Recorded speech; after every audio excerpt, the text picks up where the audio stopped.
তিন জায়গায় প্রয়োজনে মিথ্যা বলা যায়।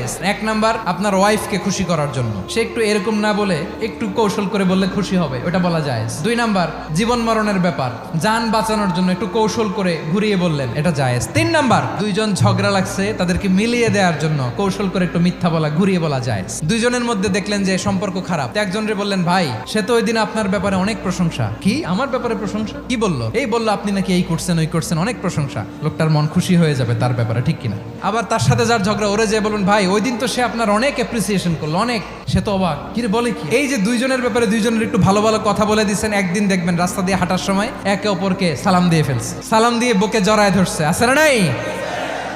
আবার মিলমিশ হয়ে গেছে। কিন্তু আমাদের স্বভাব হইলো, দুই প্রতিবেশী যদি একসাথে বসে একসাথে হাঁটে, দূর থেকে দেখলে আমাদের জলে, আছে না নাই? ঘটনা কি? এই দুইটার মধ্যে এত মিল কে? এই দুইটার মধ্যে গিরিঙ্গি লাগানো যায় কিভাবে?